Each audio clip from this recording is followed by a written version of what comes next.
I float above the steel table in the morgue. Riker peels back the white sheet and stares at my charred, unrecognizable corpse. The medical examiner points to my blackened hands clamped over my stomach. She was carrying an 8-week-old fetus. I float above the steel table in the morgue. Riker's legs give out. He slams his knees into the cold tile and rips an agonized roar from his throat. I sit on my sun-drenched porch and bite into a piece of fresh crab. I simply watch him and smile. Riker peels back the white sheet and stares at my charred, unrecognizable corpse. The medical examiner points to my blackened hands clamped over my stomach. She was carrying an 8-week-old fetus. Riker's legs give out.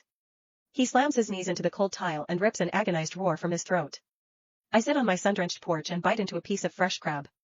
I simply watch him and smile. Smoke and ash gave way to a suffocating obsession. Ever since my firefighter boyfriend, Riker, pulled my sister, Gemma, from that inferno, she had been treating him like her personal oxygen tank. Dr. Simon's words still echoed in my ears. She's developed severe attachment issues. She can't go 24 hours without him.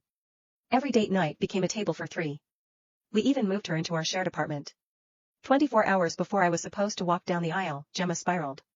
She swallowed an entire bottle of Ambien. The ICU machines beat, a frantic, mocking rhythm. Riker hurled the empty pill bottle against the hospital wall. Glass shattered across the linoleum. She's a nightmare. How long is she going to hold us hostage? My parents, Bruce and Lorraine, broke down. We begged him to save her. He did. And the pattern locked in. Attempt number 8 at a wedding. Another perfectly timed panic attack. Another collapse. I gripped Riker's forearm. My nails dug into his skin. The courthouse. Please. Let's just sign the papers first. He wrenched his arm away. The force sent me stumbling back. Are you out of your mind? His jaw ticked, a massive red flag I always ignored. Gemma is practically dying, and you're obsessed with a piece of paper. Selfish. A sharp sting exploded across my cheek. Lorraine stood over me, chest heaving, tears streaming down her face. You know she can't breathe without him. You're rushing this wedding just to kill your own sister. They didn't look back. They sprinted down the hallway, leaving me in the dust. A heavy, metallic sigh echoed in my skull. Time is up, Maeve. Arlo's voice was flat, robotic. You turn 30 tomorrow. 24 hours left to marry the male lead, or you will be completely erased from existence. I pulled out my phone. The screen glowed with the birthday countdown widget Riker had installed for me months ago. A broken laugh ripped from my throat. It tasted like blood and ash. My vision blurred. Hot, pathetic tears tracked down my stinging cheek. The sterile smell of the hospital hit me like a physical blow. Gemma was awake. She was drowning in Riker's oversized CFD training shirt, her head tucked perfectly into the crook of his neck. The door clicked shut behind me. Her gaze locked onto the diamond on my left hand. Then, it dropped to Riker's large hand gripping her waist. Why are you and Riker wearing matching rings? Her voice was whisper thin. Did I ruin your special day again, Maeve? No. Never. Lorraine lunged at me.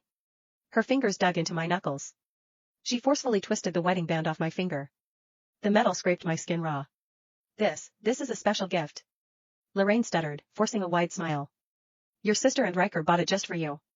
A matching set. One for you, one for him. Gemma gasped, pressing both hands over her mouth. Really?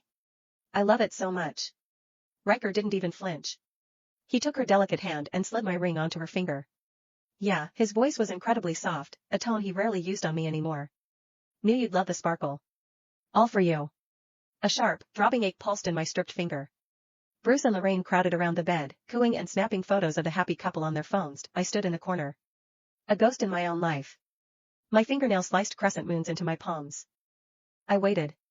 I stood completely still until the monitor showed her heart rate steadying, until Riker finally coaxed her to sleep. I stepped closer. My trembling fingers caught the edge of his t-shirt. Riker. The word barely scraped past the lump in my throat. She's out. Please. Let's just go to the courthouse. Right now. His head snapped up. Total disgust twisted his features. His hand immediately covered Gemma's ear, shielding her from my existence.